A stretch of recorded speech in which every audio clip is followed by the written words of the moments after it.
In a world where insanity reigns supreme and safety pin manufacturers are running out of metal for the diapers of the leftists, it's comforting to know an ancient, fat, long-haired, bearded reprobate has your mind in mind. Ladies and gentlemen, boys and girls, children of all ages, broadcasting behind enemy lines in occupied California, and despite every attempt by the SHR Media Network to revoke his shameless contract, we return to the bloviating Zeppelin's Berserk Bobcat Saloon. I have come here to chew bubblegum and kick ass, and I'm all out of bubblegum.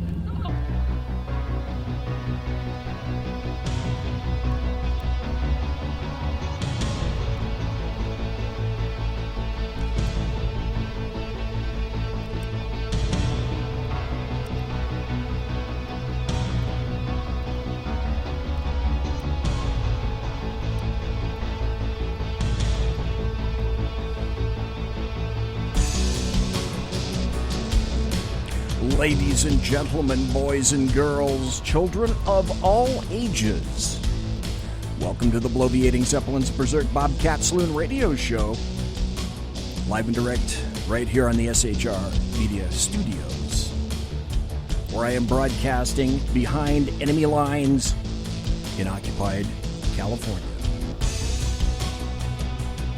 You got a belly up to the bar, we've kept your seat, and it's great to see you back.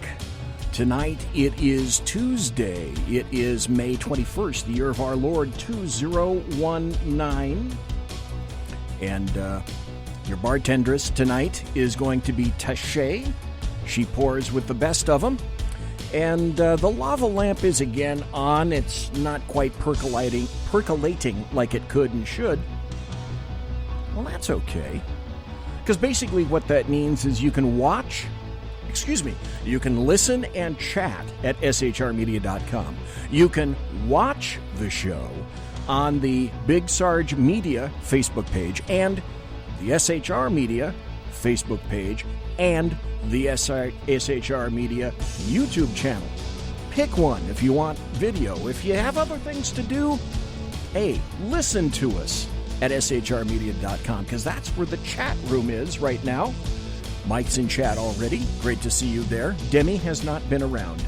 Demi has shunned us because it would appear that, well, Sackhead Sean dared to bring a dog in at one time.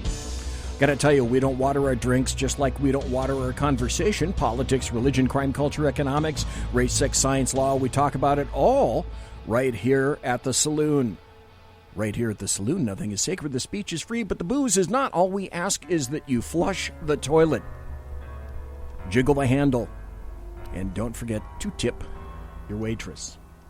Now, tonight, I have a unique individual in the saloon.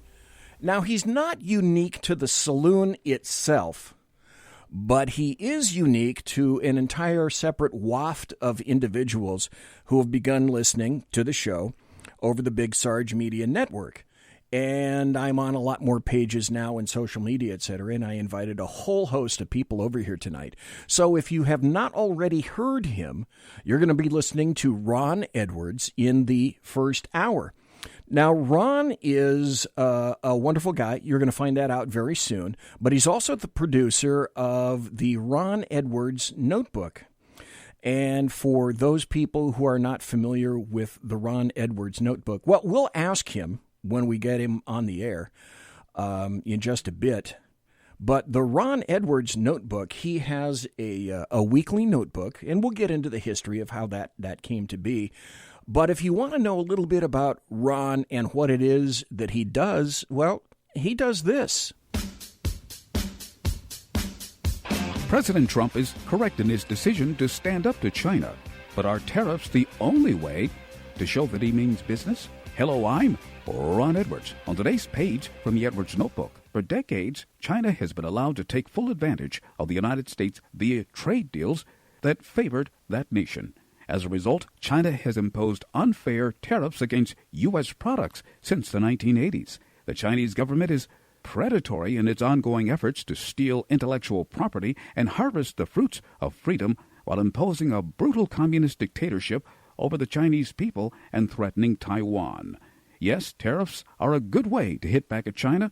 I believe that slapping a huge carbon tax on every single product China exports to our republic would not only contribute to the reduction of the trade deficit, but also bring more needed attention to China being the number one polluter of the Earth's environment, whether it's plastics in the ocean or unchecked burning of dirty, unfiltered coal.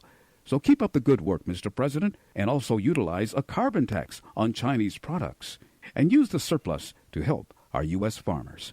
I'm Ron Edwards. Join me Fridays at 4 p.m. Eastern, 1 p.m. Pacific on AmericaMatters.us, and catch a page from the Edwards Notebook on our newest affiliate Saturdays on AM 1600 WAAM, Ann Arbor, Michigan. Sponsored by David E. Garrett Jewelers. So that's Ron Edwards. You got a little bit of a taste of him right now. So now I want to do the official introduction for a lot of people who have never heard Ron Edwards before, and so I definitely have the very unique distinction of speaking to a man who is definitely no stranger to radio. We'll get into that. Now, he can be found on his own show. I want to give this out first, the Ron Edwards Experience, and Ron, you correct me if this is incorrect. Fridays at 4 p.m. Eastern, 2 p.m. Central, 1 p.m. Pacific, by way of KCKQ AM 1180. That's AmericaMatters.us on SHR Media, and also Sunday midnights on Talk American Radio and Spreaker. And the Edwards Notebook Commentary is daily via AM News KCKQ again, AM 1180 in Reno, Nevada. And oddly enough, that's not far from where BZ happens to have his cabin, his very own cabin in the Sierra Nevada mountains off of Interstate 80 at the 4,000-foot level. So welcome, Ron Edwards. Are you there, sir? Yes, I am, and thank you for the invite, and it's great to be with you again.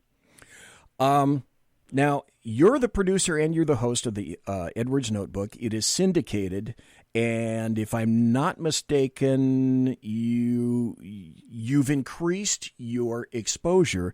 Now, about how many stations are you on? Because I got the number wrong last time, and I don't want to get the number wrong this time. If you round it off, it's about 200. When you include everything, maybe 210. If you include everything, it's carried on a hugely popular overnight broadcast called Cotton's America Third Watch, based out of Tampa, and they're nationwide on almost 200 stations. And then you have independents that are carrying the Edwards Notebook throughout the country as well. I want to go into your background, but sure. I want to make sure that people know that you've been in radio for, I think you said, like 23, 24 years as a news anchor in a whole bunch of Midwest markets. And that would include, these are big cities, folks. Cleveland, Detroit. So your background is in history. And I should also add that you are a religious man. And I should also add that you are a conservative, which kind of makes you the world's worst person for what I call the LDAM, the leftist Democrats and the American media maggots. You're the person they love to hate. And that's good. The more they hate me, the more I'm honored. I'm not a religious man, though. I do believe in God. I do believe in Christ, and have a relationship with the Lord, but I'm not religious. Religious is kind of like a habit. Okay. But I am a believer. But of course, I love being the worst nightmare to the left. They go to Nutsville. I'm the worst nightmare, by the way. You think they hate Trump? Oh, Try being a black American, male, and conservative, love America, believe in the family, the traditional family, by the way. Okay. Believe in all the good things that the Founding Fathers laid forth in this country. Everything that the Democrats, you oppose everything that the Democrats stand for. And they would love to retroactively abort people like myself. Ron, what I'd like to do tonight, if I could, is we got a full hour. Ron has agreed to be here for the full hour, and I appreciate that. Thank you, sir. What I'd like to do for the people that haven't heard about you and heard of you before is give you some background, have you give us some background about yourself, where you were raised, your background in radio, and then after that's taken care of, what I'd like to do is I've got a ton of stories, the gamut of stories ripped from today's screaming headlines. And I want to go over these stories with you in the hour and then get your opinion and thoughts on all these articles, all these stories that I have here. Sure. But let me start out with this. What you said is standard. What you said is one of the reasons that I want you on the show, because you have a valuable insight that so many people tend to denigrate. And it's like the LDAM doesn't want to realize that you exist, but when you do, their job is to tear you down, rip you up, and not give you a voice, etc.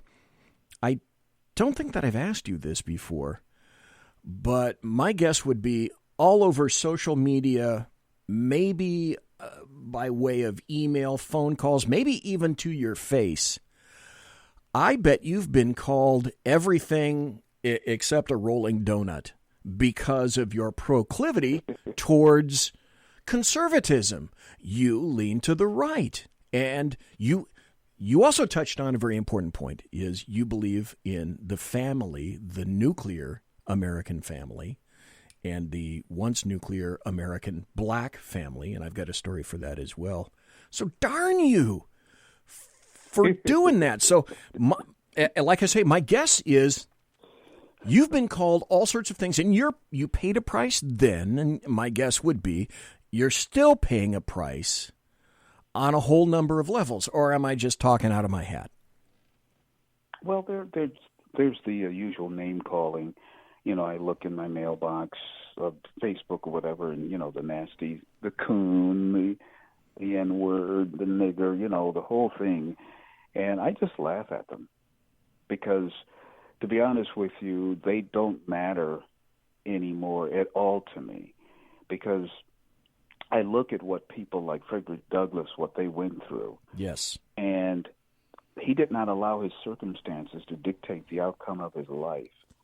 And people today who would rather sit down and call names, kiss the backside of the golden donkey, and follow the dictates of these leftist, racist whites, to me, they're nothing but a gaggle of fools who need to be ignored themselves. And so I try to align myself as best I can with those who appreciate this country, appreciate the family, appreciate the concept of equal opportunity as opposed to equal results, and try to leave behind a better nation than one we were born in.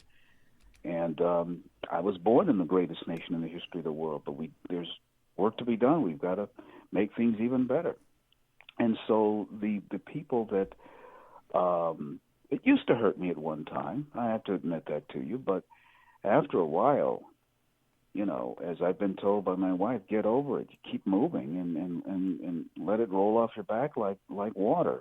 Just look at them as the fools that they are. They're brainwashed. They're indoctrinated. They allow themselves to be sucked into this vortex of idiocy, and that's where they're comfortable. And I'm not comfortable in that environment, and so therefore I have no reason to care what those who desire destruction of our country, destruction of the family, destruction of everything that is good, why should I care what they think? They are the enemy, and I treat them as such. By saying they're the enemy, I think you would probably, maybe 2 years ago, 3 years ago, maybe pre-2016, you would have given a lot of people pause by classifying a certain group of people as the enemy. In 2019, I submit, folks, it's a different time, it's a different era, it's a different year. I've had Kurt Schlichter on here. He calls himself and everybody militant normals. In other words, Ron, I love that. we are the normal people. People listening to your show are the normal people. People in the chat room right now. Thanks, Mike, Jack, John, and 3 others who are not in there yet, who have not pulled out, but are just, hey, they're inhabiting the chat room. That's great. Love to see you. You are the normal people. And it's gotten to the point where I think extrapolating that, we have to be militant conservatives because especially you and I, me more than you, I'm not a young man. You're younger than me. But in terms of that, my point being, you and I, sir, we have seen a lot of stuff in our lives. And when you say and delineate that people that are not conservatives are the enemy, I didn't willingly go there. My guess would be you haven't willingly gone there. They have dragged us both kicking and screaming to that conclusion. Or, again, am I way off base? Ron Edwards. I have no choice but to dub them as such, because the things that they say and the things that they support and the things that they do are things that an enemy would exercise.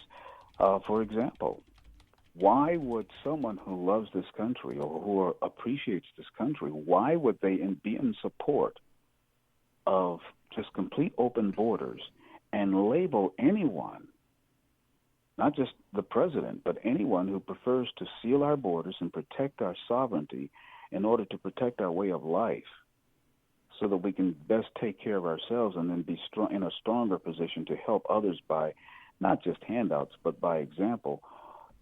Why in the world would you want that? Why would you want an open border unless you want this country destroyed? And anyone who wants the country destroyed is an enemy. And some of them are very stupid. And I'll give you an example. Black Americans who harangue for open borders. Now, the people that they support coming into this country, most of them are of certain cultures that viciously hate black people. Whether it's the Islamists in Africa, Northern Africa, I think the figure is about 27 million black Africans that are enslaved by the Muslims today. Today. Yes. Yes. So, black Americans want those people, these Islamists, to come in here because they think that's stigma to the man because of slavery that happened in this country a long time ago. And these idiots don't understand, or they refuse to recognize. Some of them do understand, like Michael Dyson, I think that's that idiotic professor, who proudly just rails against this country and calls for reparations. Well, reparations to whom? I'm not eligible. I'm the slave masters of the day, and I wasn't around. It doesn't connect. The only reparations I want, and we thought about, some of us thought about this. I was, okay, how about this? There are current forms of reparations that need to be paid. How about the billions of potential development and creativity, billions of dollars worth of creativity and economic development that could have been formed in the black community had not the Democrat Party and leftists destroyed those very cities and communities where blacks primarily live, because they went after the black community first to destroy it as a petri dish experiment and see how they could destroy the rest of the country. And what they've done to the black American community intellectually back in the 1960s and 70s, they are now doing to the white general population. That is why 49%, or I think they said 43% today, prefer socialism. That's just one subject. And so, I'll stick by that all the way to the wall. They are enemies, and they want to kill our babies. These people, after 70 million American babies, those are the ones that are accounted. Now, your state, California, they don't even tell how many. So I think that America has killed maybe 100 million babies if you include California, New York, and a few other states that don't even add their totals to the count. And so a nation that kills its most innocent in such a pace, that's kind of crazy. And those that support it and fight tooth and nail, I mean, the names they call Candace Owens for standing up for life, these racist white liberals, I see them in these debates, and how they come at her and try to even physically harm her in some cases, all because she, in those particular instances, was standing up for life. And these white people, these white leftist liberal racists, are barking about her being out of her place, and she doesn't know what she's talking about. Abortion is the way it should be. And I'm sorry, they're an enemy of God, life, and America, and everything that is good. And I pray for their salvation. I pray that they turn their lives around, because I would prefer that everyone, have success in their lives, and that would be their goals. But we have to call a thing, Aristotle's law of identity. A is a thing is what it is. And these people, these things are enemies. And, I don't like saying it, but I believe in calling it as I see it. And it's just the way it is. A couple of interesting observations in chat. You've always been popular in chat. The one that I find very interesting originally is from Dave. He says, wow, don't you think that this guy, Ron Edwards, he kind of sounds like a young Reagan? I find that very interesting. And then also somebody said, yeah, according to blackgenocide.org, 78% of Planned Parenthood clinics are in predominantly, air quotes, minority areas. Yeah. That's all purposeful. That is purposeful. Yeah. I made this connection on another show, on another host Monday night. And I said, in my opinion, Islam is a death cult. If it's practiced according to the way that it's written in the Quran and supported in the Hadith, in my opinion, it's a death cult. Well, I'm sorry now. As far as I'm concerned, Democrats are a death cult. But they've never come and stepped out and been such wanton and unashamed, unapologetic supporters of death, to the point where now the Democrats are a death cult themselves. Further, that, when you get to a certain age, Rahm Emanuel's brother, I think Ezekiel, who was trying to put the ACA together and had something to do with that, says that, hey, when he's 70, he's done. And by the way, because that's the way he feels, when you get to be 70, you should be killed too. And then, of course, when you're older, a lot of the leftists, et cetera, are pushing for euthanasia. You ought to be killed. You need to step aside. I can't think of any other phrase for what they are now, because it's coming out of their mouths. They're a death cult. Ron Edwards? Well, you're absolutely correct. And they've been this way for a long time. And I've known it for decades. And the good thing, if you can believe it or not, is that they are so emboldened to come out. They're exposing what some of us knew that they always were. Because if you check the history of the Democrats all the way back to Andrew Jackson, they've always been on the side of destruction. The only exceptions were when Andrew Jackson, he secured Louisiana, when FDR led the charge during World War II, when John Kennedy wanted to lower taxes. I mean, there are exceptions to every rule, but for the most part, and Hubert Humphrey was a well-meaning chap as well. But for the most part, Democrats are and have been enemies from within. They're on the other side. They're on the side of oppression in every form, all the way from the days of slavery to the days of overregulation and overpowering government into our lives, and whether it's through taxation, regulations, you name it.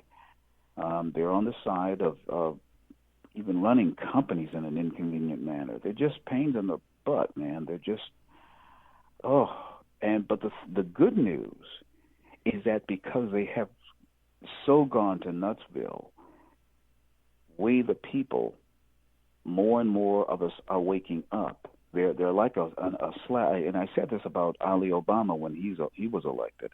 They're like a slap across the face of America, and they're waking more and more people up. You have people from different areas of society. More Christians are out there working and praying and doing positive works, and quietly, more people are waking up and starting to get involved in their school systems and their local boards of education, because where it all begins, my friend, and where it ends is where and how the young people are taught, because whatever is taught to one generation dictates the direction the nation takes in the next. And so if we do not stop this mad circle, the way to stop this mad circle is to, get in there and block up what they're spewing into the young minds of the people. And while the battle is going on, more and more people are taking their children out of school and homeschooling them. And if there are any good private schools left, they're checking those out. And so there's a huge remnant of Americans now that it's enough. The numbers are big enough to save this republic.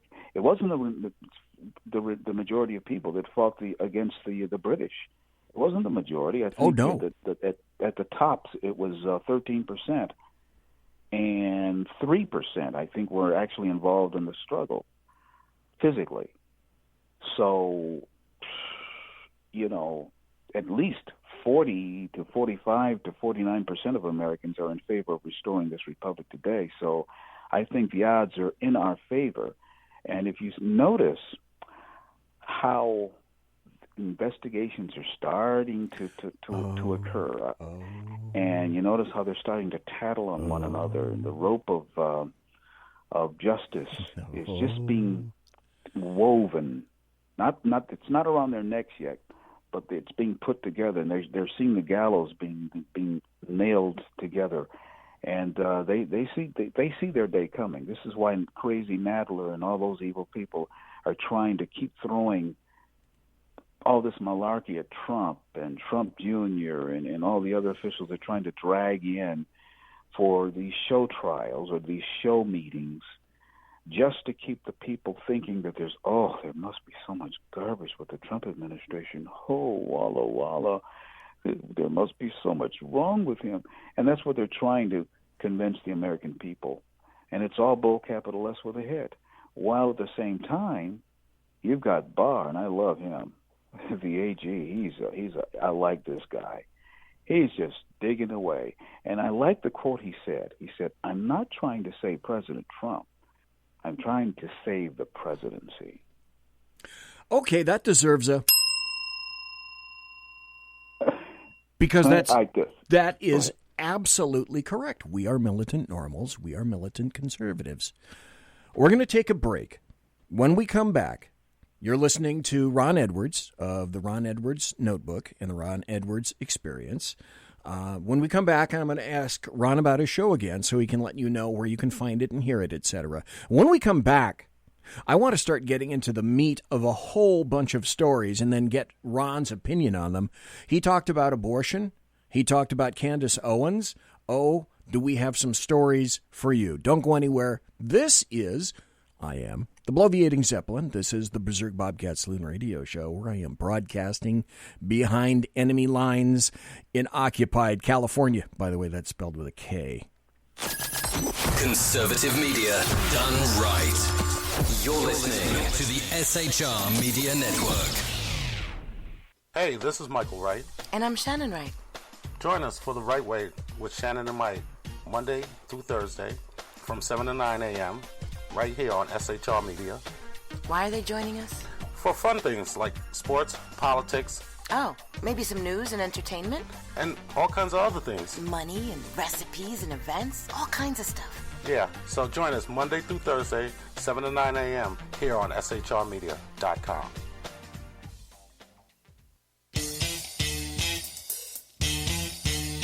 From a public locker inside a dilapidated Long Island rail station comes a show designed to piss off liberals using truth, facts, and ridicule.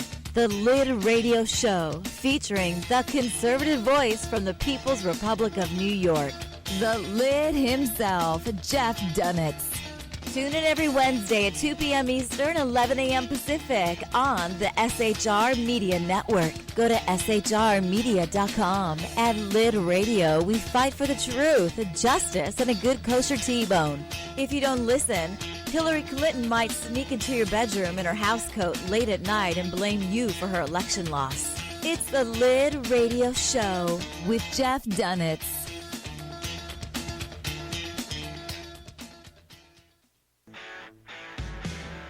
Hey girls, Carry Girl Gear is here. More and more women every day are concealed carrying, participating in competitive shooting, and getting firearms training. It's not a boys' club anymore, and we don't have to shop in their stores anymore either. Finally, a cool and unique clothing line just for women. Dope tees and hats for the patriotic concealed carry and 2A girl. So what are you waiting for? Go check out carrygirlgear.com today. It's your business diva here, Melanie Collette. I am inviting you to a front row seat as I discuss some of the most intriguing details of wealth and finance with today's movers and shakers in the world of business. Listen in and discover financial truths on a global, domestic, and household scale. Uncover topics that will impact your wallet today and in the future. Money Talk with Melanie airs Monday through Friday, 5 p.m. East, 2 p.m. West, right here on SHR Media and High Plains Pundit Talk Radio. You can't afford to miss it.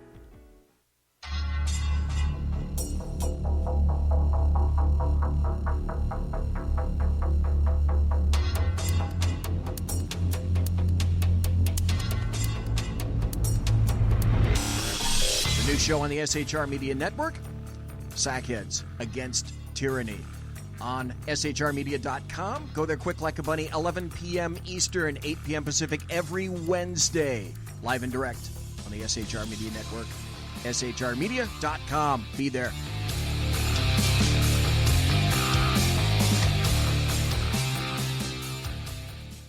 For 50 years, I've seen the American people blinded by corrupt politicians, a lapdog media, and deceptive Islam. The one thing the elites fear is one man with a cane. I'm Dave Milner. Join me through Spreaker, iTunes, and SoundCloud, through SHR Media and the Western Free Radio Network, for half a century of experienced perspective on political and social issues, weekly on The Unpleasant Blind Guy. And catch me on Jeff Mitchell's EDL Radio on blogtalkradio.com. There's no surrender, ever. Because truth is not always pleasant.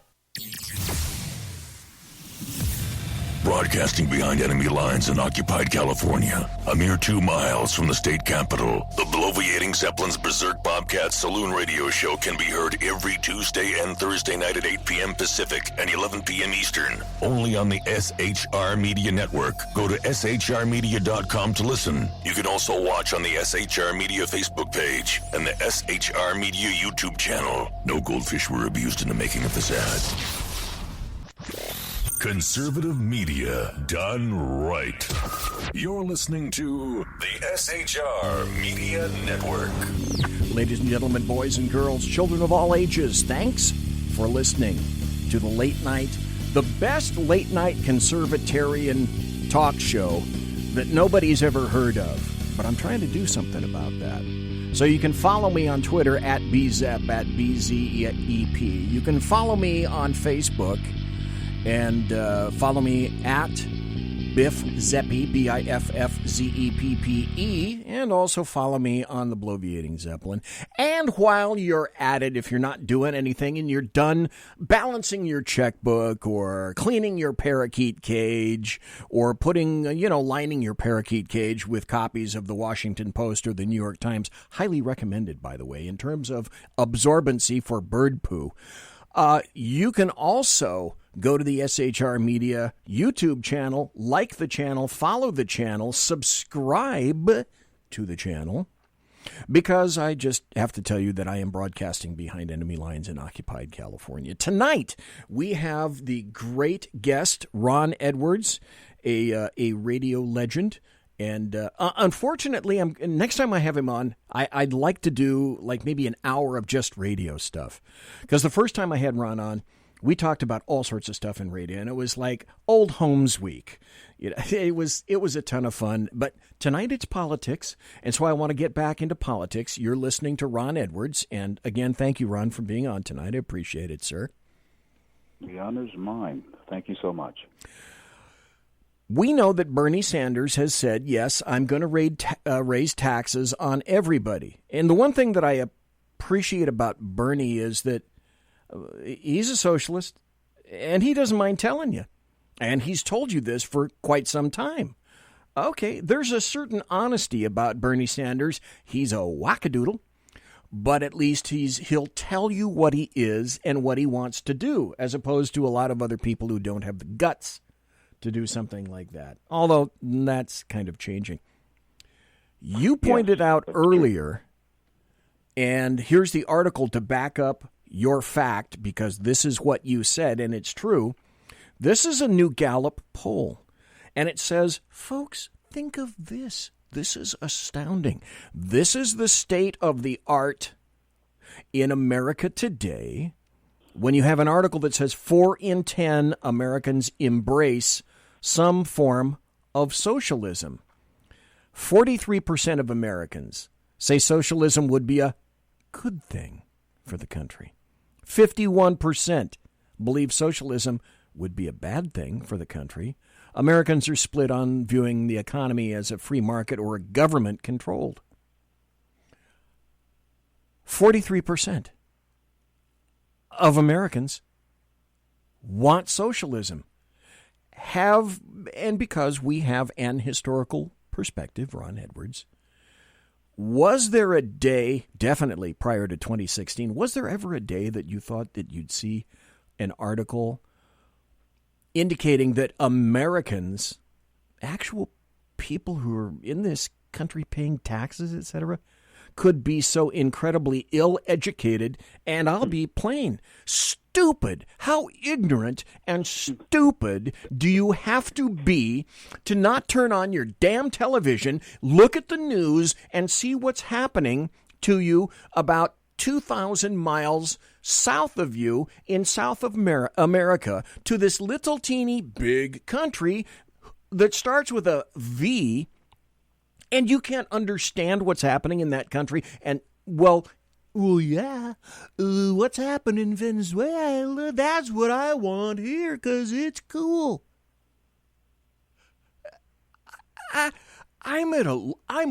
Ron Edwards, I'm at a loss for words. What the hell? You know, it's one thing I learned the hard way is that I was very naive when it came to this country, as was my father, as was Ronald Reagan. I was brought up to believe that as great and as wonderful as this country would be, the majority of the people would want to maintain what we have and build upon it. Ronald Reagan went to his grave believing that America's best days are ahead. And I still believe that, because I think that because things have become so in our face that there is the fight going on now, and we are going to ultimately win this thing. But we are witnessing the outcome of what has been going on for several decades, and it's called the building of bitterness.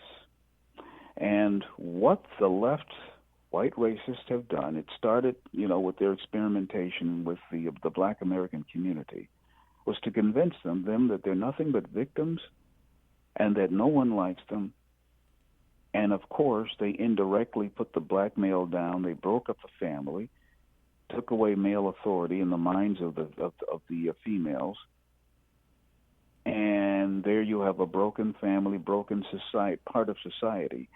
And these people, there are people that I've conversed with, even some that are educated. Okay, I'm sorry, highly indoctrinated. They're university fools. And they prefer the destruction of this country through socialism over the prospect of building a better life through equal opportunity, because they are so ensconced in deep, bitter hatred for the country that supersedes their desire for a better life. Because if we fight, as Frederick Douglass told us to do, for what is right concerning economics and all the good principles, and we're left alone by big government, as Frederick Douglass used to beg the liberals of his day, leave the black people alone, we'll be fine. But do not coddle us and all that. Just don't discriminate against us, but don't coddle us either. Don't smother us.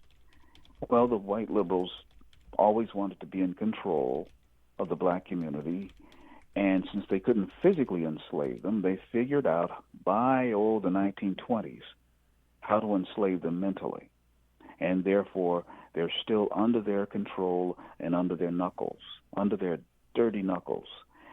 And therefore, what you have today is the same dumb, and they're dumb and dumber.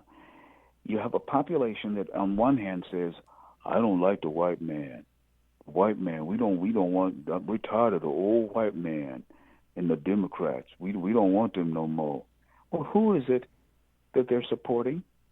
It's Uncle Joe, or as the Trumpster calls him, Sleepy Joe, and Crazy Bernie.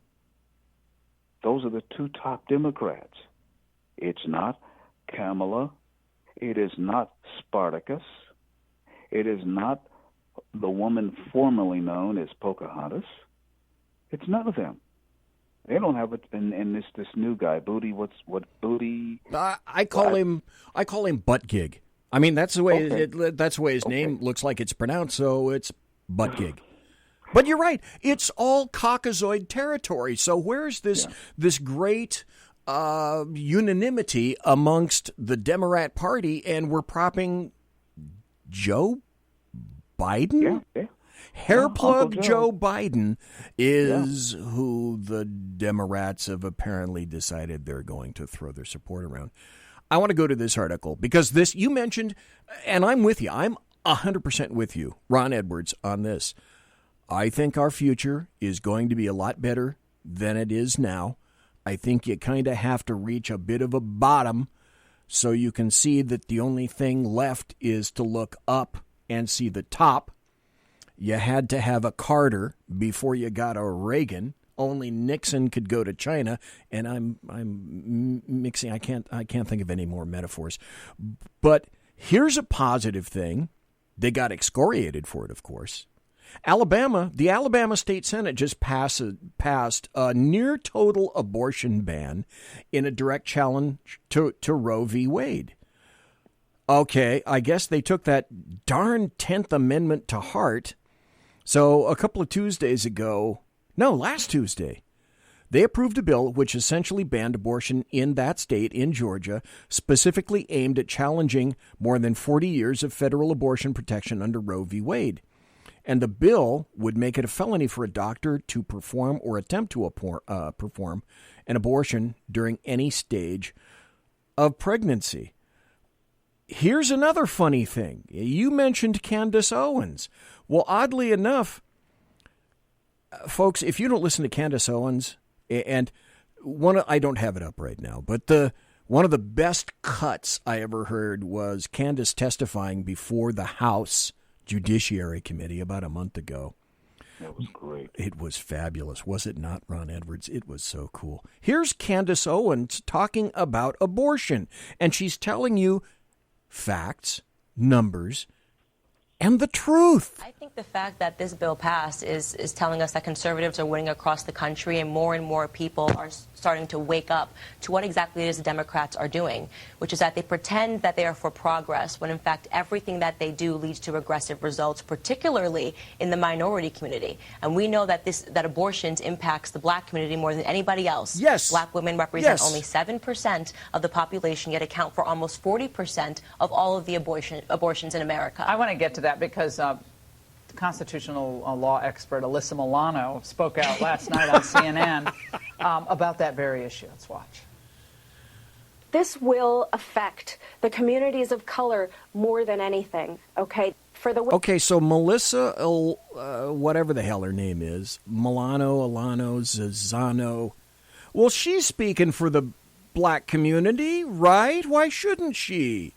I believe her. Are you kidding me? Here's a black woman giving facts. Darn the facts. Inconvenient things. And then you've got in rebut some white chick out of left field. But I'd like to make another point on this. This is from, I think, National Review. And this is a quote from a CNN contributor. And this just came out, I don't know, about less than a week ago. And she said, you know, when a woman... I was gobsmacked last segment, last half hour. I'm gobsmacked now that this comes out of the mouth of an alleged thinking human being. When a woman is pregnant, that's not a human being inside of her. That came out of I think it was Chris Cuomo's primetime show. Let's see. There's, I think her name is Christine Quinn, and she actually said, when a woman is pregnant, that's not a human being inside of her. Well, the LDAM now are to the point where first trimester, third trimester, even when the baby's born, hey, you should be able to abort that child. You should have hot and cold running abortions. We know about the figures. We know that most Planned Parenthood clinics happen to be in, air quotes, minority communities. Margaret Sanger herself advocated for genocide against blacks. Hillary Clinton stated that Margaret Sanger was a wonderful person. What part of this radical crap do Americans not understand, Ron Edwards? I don't get it. It's a combination of things. It's indoctrination, and also in some instances, especially with the Black American community, and I didn't understand it until I moved to Michigan, and I got to meet folks that live in the city, in Detroit, and you get into these discussions sometimes. Oh Lord! At Wayne State University or on Fox 2, the local shows there, and the things that they say and the things that they want to adhere to, all come from the mind. You might as well could have brought back Karl Marx, Goebbels, all these people who thought less of blacks than they do everyone else, other than Jews, I guess, and these blacks are lock, stock, and barrel in line with this philosophical base that was designed to bring about their destruction. And they're more willing for that destruction than providing a wonderful, constitutionally limited republic for we the people. They don't like that. They want destruction. Why do you think? And I warned when I left Cleveland, I warned the mayor then. I said, look, Cleveland's going to be turning around. She's going to be fabulous downtown and some of the nice neighborhoods that are now attracting almost 20 million tourists a year. And I told him, I said, but you're going to have a big heap-on problem with the black community. They're ensconced in this mentality of bitterness and hatred to the point of self-destruction, which they prefer over living well in a nation that they won't have anything to bitch and moan about, because they've been so ensconced in bitterness and hatred and victimology that they cannot help themselves. We're going to have to wait until they're bred from existence, 2 or 3 generations. And so while that part of that segment of society that's ensconced in bitterness, we have to leave them behind. Even the children of Israel, the ones that were bitter and complained to high heaven, God said, well, you know what? I'm going to leave your carcasses in the desert, and your children and your children's children will be the ones that build in the promised land. And so we can't wipe out a population, but they're wiping themselves out. They're putting themselves in a position that they're not competitive economically. They're not competitive in the business place. They're not competitive anywhere in large numbers.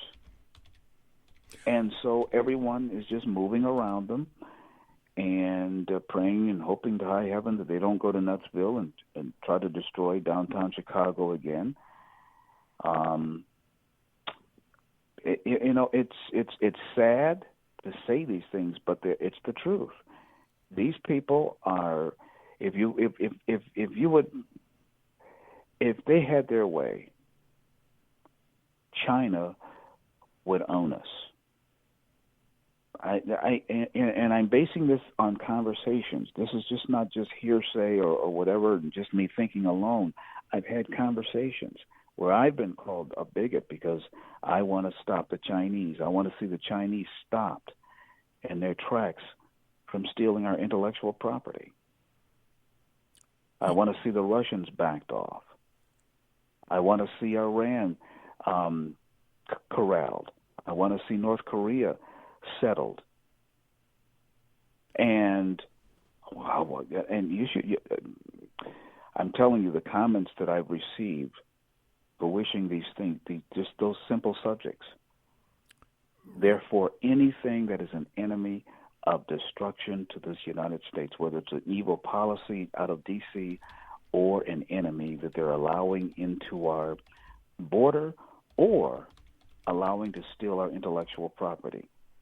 They have the mindset of Nadler, whatever his name is, without the education. Oh, right, yeah. Jerry, I call him Jerry the Hutt Nadler. He looks like oh man. Does he not? Ron Edwards, does he not?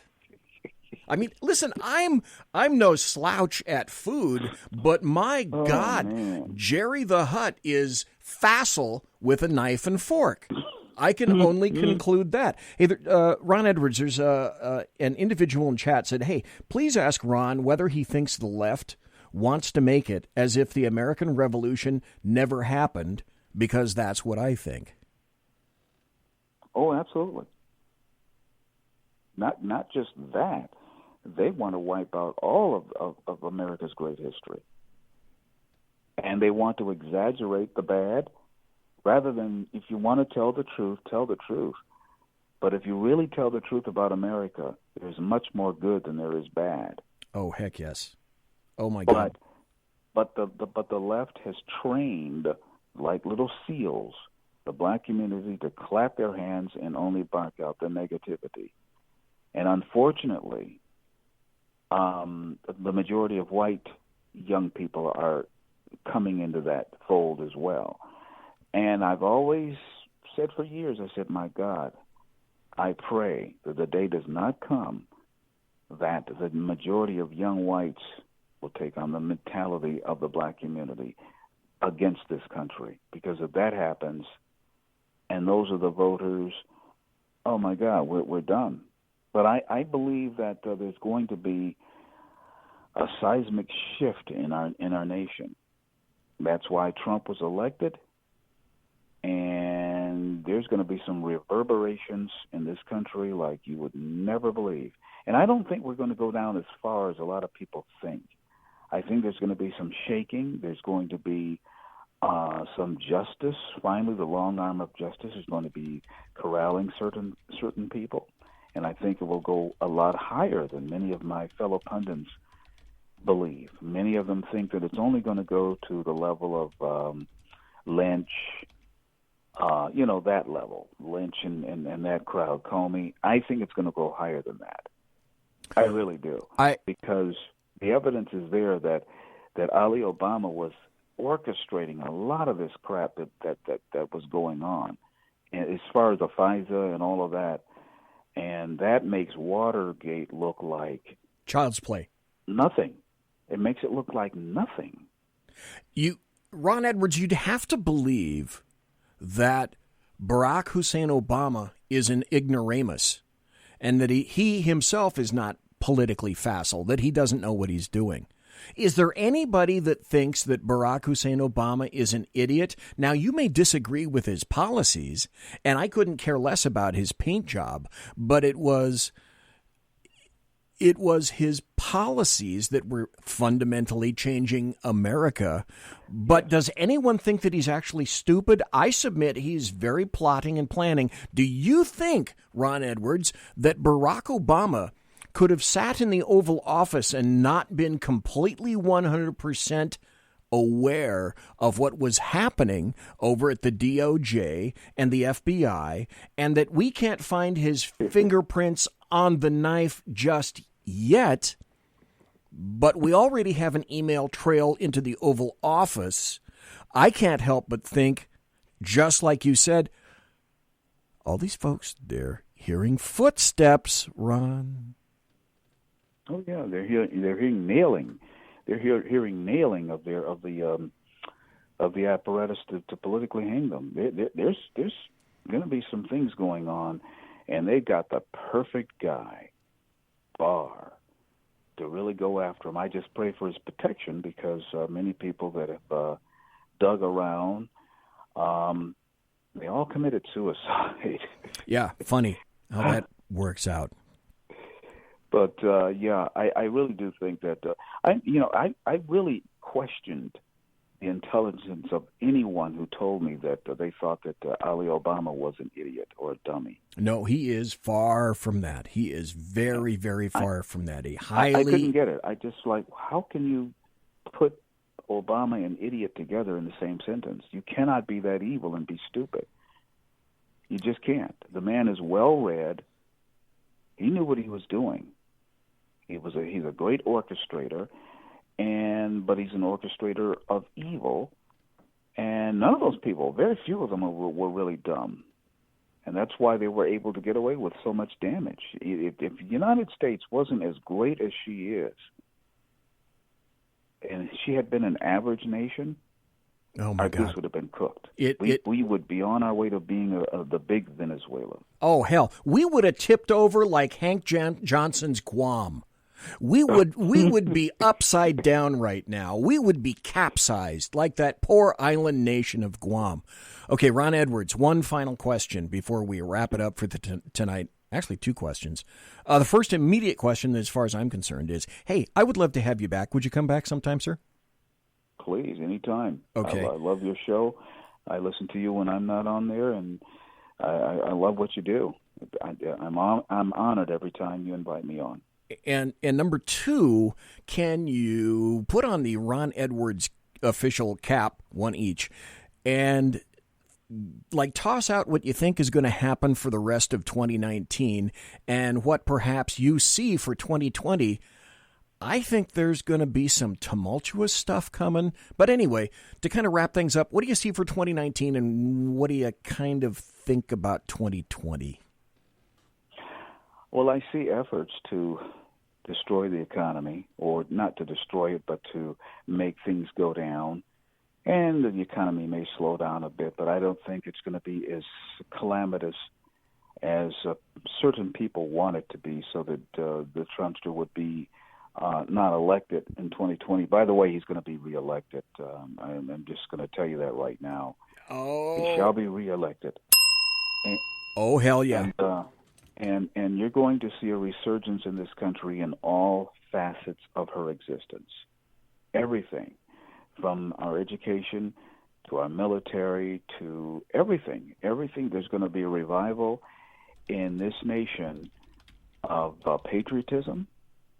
There's going to be a revival in the quality of education, because the people that love this country are going to start rolling up their sleeve and fighting back in their metron. Teachers, people are going to start reaching out to the young and teaching them the truth. You're going to see more business and entrepreneurship, things taught to the young, more trade skills being passed down, so that we can rebuild this country. One thing that I'm very concerned about, and I know it's only symbolic, but I think it's important in a way, two things. When it comes to economics, and you look at Dubai and Singapore, and you see these super tall buildings that dwarf the Empire State Building. America set the world, started that, the super tall buildings. Now we act like, oh, we can't do it. We're too poor. We don't even have that vision of greatness anymore. That's coming back. It is. It's going to come back in our architecture. We're going to be very creative again. You're going to start seeing new technologies in automobile, good stuff, not this driverless stuff that crashes. But you're going to see good stuff. You're going to see good stuff in medicine. You're going to start seeing honest health care, which is different from medical care. I don't want medical care. I want health care, which means you're personally responsible for your health. And you're going to be seeing a lot of things coming forth that we can take to really expand our lives and just be more vital into our elderly years. And you're going to just see some wonderful things. We're going to be that nation that is that shining city on a hill again. People are going to come here the right way. And we need to, I don't know what you think about this, but I think we should stop, not only seal the border from illegals, that's a given, but I think for a few years we should even stop legal immigration, because when you have 1.5 million or it's 1.2 million legal people coming in, there's still not enough. That's too many coming in every year, and there's no time for the people that are here to assimilate into this culture, because boom, right behind them coming, while you got another set coming back from the older country, and so that just continues. They don't break that up, and so I think we need to stop even legal immigration for 2 or 3 years, just to break it up, and give the ones here time to assimilate. And I think that should be done every so often. And we need, and I'm sure you're familiar with this, Operation Wetback. Oh, and we also need E-Verify. Make E-Verify mandatory for all employers, and let's cut things off at the pass. Yeah, we're always going to get asylum seekers, etc., but make E-Verify mandatory. Ron Edwards, where can we find you? Where can we listen to you? Where can we find you on social media, sir? Well, on social media, we'll start there. Twitter, at the Ron Edwards, Facebook. I've got 3 pages, Ron Edwards, Friends of the Edwards Notebook, and a Ron Edwards public figure page on Facebook. They're always throwing me in jail for some reason. I don't get it. But also, you can find me on LinkedIn, the Ron Edwards on LinkedIn. And you can visit my talk show that's on every Friday on americamatters.us. That's at 4 p.m. Eastern, 1 p.m. Pacific. And also, the show replays on KYAH, that's AM 540, that's in Delta, Utah, Saturdays at 6 p.m. Mountain. And it is replayed on the stations of the Talk America Radio Network, 12 a.m. Sundays. And also the Edwards Notebook is heard all over the country, from sea to shining sea via the Captain's America Third Watch overnight broadcast, and also on independent stations around the country. The newest being 1600 AM WAAM, Wham Radio in Ann Arbor, Michigan. And we've got some more coming online. Also, you can read my weekly columns on News with Views and Capitol Hill Outsider. Okay, not like you can be found everywhere and heard everywhere.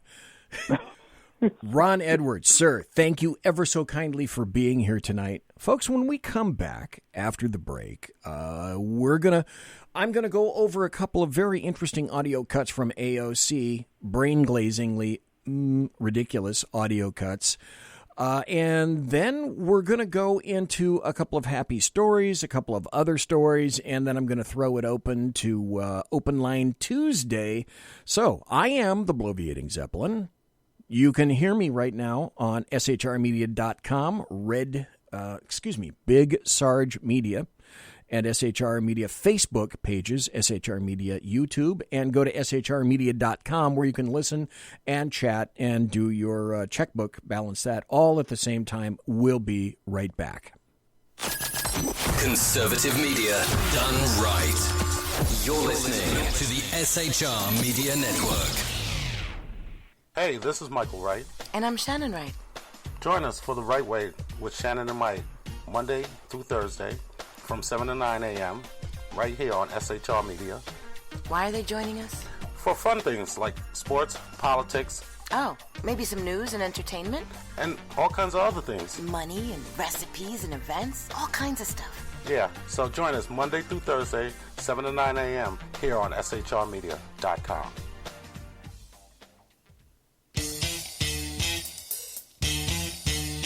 From a public locker inside a dilapidated Long Island rail station comes a show designed to piss off liberals using truth, facts, and ridicule.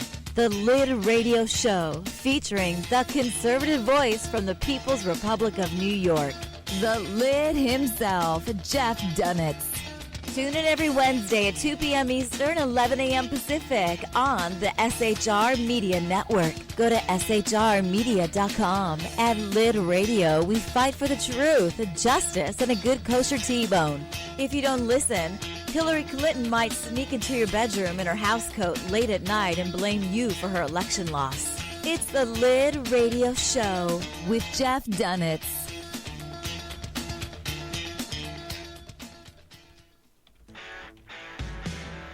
Hey girls, Carry Girl Gear is here. More and more women every day are concealed carrying, participating in competitive shooting, and getting firearms training. It's not a boys' club anymore, and we don't have to shop in their stores anymore either. Finally, a cool and unique clothing line just for women. Dope tees and hats for the patriotic, concealed carry, and 2A girl. So what are you waiting for? Go check out carrygirlgear.com today. It's your business diva here, Melanie Collette. I am inviting you to a front row seat as I discuss some of the most intriguing details of wealth and finance with today's movers and shakers in the world of business. Listen in and discover financial truths on a global, domestic, and household scale. Uncover topics that will impact your wallet today and in the future. Money Talk with Melanie airs Monday through Friday, 5 p.m. East, 2 p.m. West, right here on SHR Media and High Plains Pundit Talk Radio. You can't afford to miss it.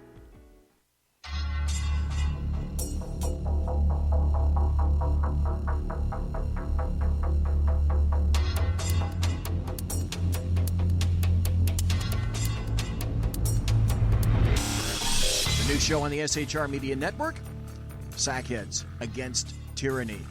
On shrmedia.com. Go there quick like a bunny, 11 p.m. Eastern, 8 p.m. Pacific every Wednesday.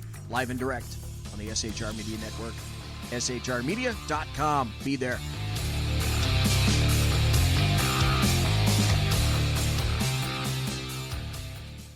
For 50 years, I've seen the American people blinded by corrupt politicians, a lapdog media, and deceptive Islam.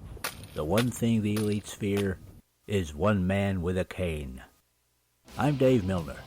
Join me through Spreaker, iTunes, and SoundCloud, through SHR Media and the Western Free Radio Network, for half a century of experienced perspective on political and social issues, weekly on The Unpleasant Blind Guy.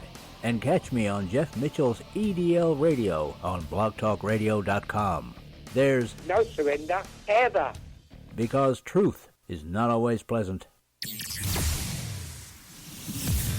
Broadcasting behind enemy lines in occupied California, a mere 2 miles from the state capital, the bloviating Zeppelin's Berserk Bobcat Saloon radio show can be heard every Tuesday and Thursday night at 8 p.m. Pacific and 11 p.m. Eastern, only on the SHR Media Network. Go to shrmedia.com to listen. You can also watch on the SHR Media Facebook page and the SHR Media YouTube channel. No goldfish were abused in the making of this ad.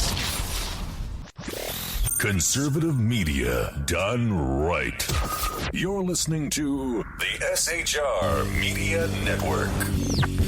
Ladies and gentlemen, boys and girls, children of all ages, it's the second hour of the Bloviating Zeppelin's Berserk Bobcat Saloon radio show. Live and direct right here at the SHR Media Studios, where I am broadcasting 2 miles east of the belly of the beast, the Bill Mill, the locus of evil on the entire left coast, the Capitol building in Sacramento, Fornicalia, at 10th and L Street, where late at night, as I'm leaving this domicile, and I open that door right over there, I'll be hearing the death knell, the cries, the euphonious wails of, not whales, W-H-A-L-E-S, whales, W-A-I-L-S, and not Wales, wait, W-A-L-E-S, which is north in the UK.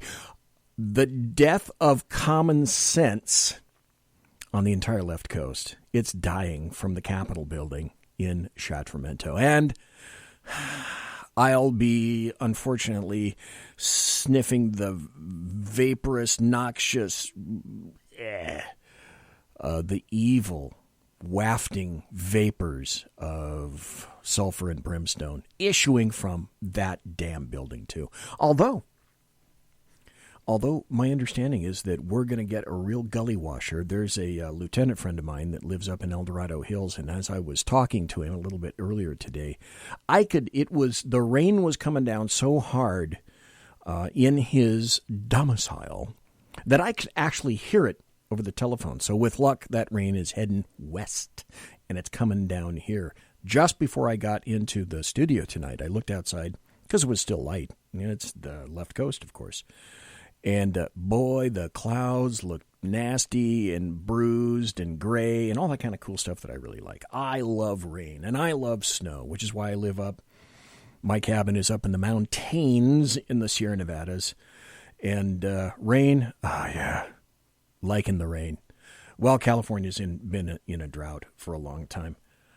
Now, anybody that thinks that AOC is a brilliant lady, okay, maybe you ought to listen to this. I am told this is a garbage disposal. I've never seen a garbage disposal. I never had one in any place I've ever lived. Mm-hmm. It is terrifying. I don't know what to use it for or what its purpose is. Yeah, listen to this. Like food scraps? Like, is this environmentally sound? Is it environmentally sound? That's the first thing she's concerned about. Not what is it? Not, I guess I shouldn't stick my hand down there, but is it environmentally sound? I don't know. So, like, if this is environmentally sound, it could be, like, a really great place to put my policy proposals. I don't. It's just, okay, that was a takeoff on her. That wasn't really her being that stupid. But don't go away just yet. If you think that I don't have another audio cut where she's a little bit stupid, maybe you listening right now, listening in podcast, being in the chat room, maybe you guys can explain this to me, because she said colonial cauliflower in community gardens makes minorities avoid environmentalism. Number one, that's a mouthful to say. And number two, what the hell? What? Okay. Hey, everyone. So one thing that I've been thinking a lot about is how I translate some of the food access and gardening and things that I've been able to do in DC back here at home. And I just found something awesome. Also, this is why I love walking around in the district, because you just notice things that you can't find online. So here I'm walking in the Okay, ask the district. This is the first time she's been in the district since 1923. Castle Hill-ish area, and I've walked past the Glover Street Community Garden. Check this out.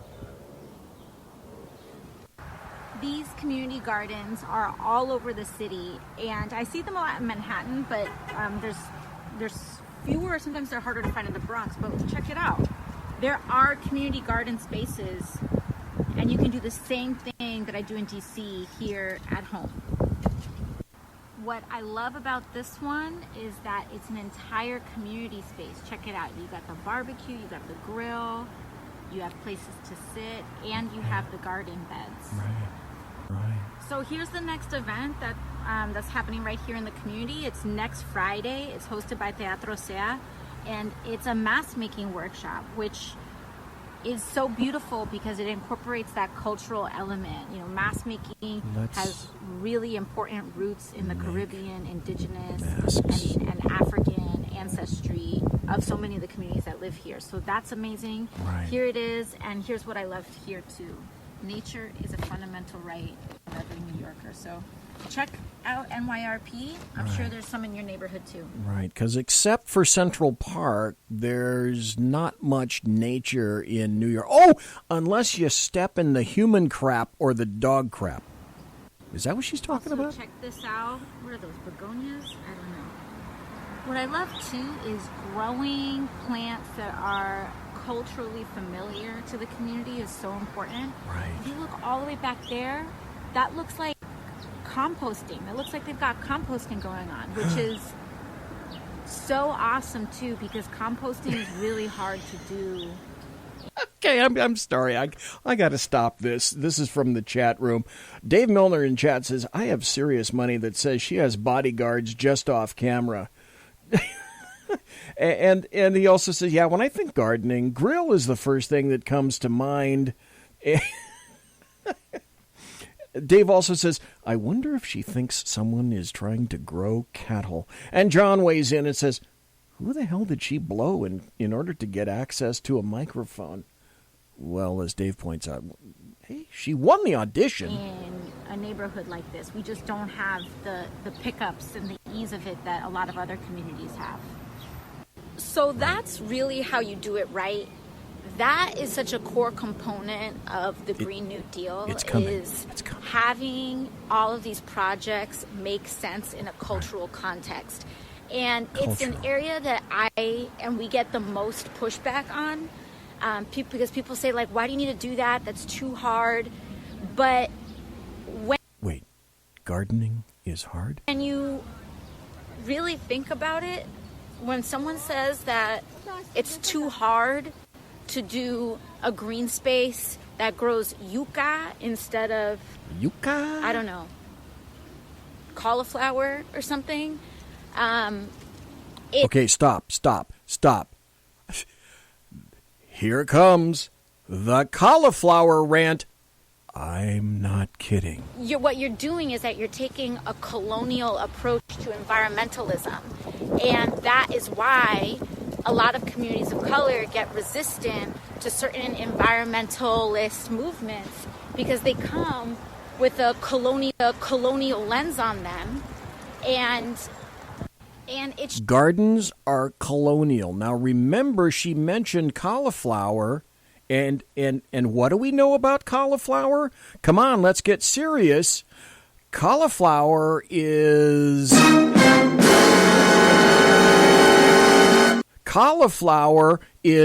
white. It should be no surprise that that sometimes a lot of these projects don't work out occasionally, because our communities are naturally in tune to live in an environmentally conscious way. Right. You know, a lot of us are 1 or 2 generations removed from living off the land. My family in Puerto Rico in many ways lives off the land.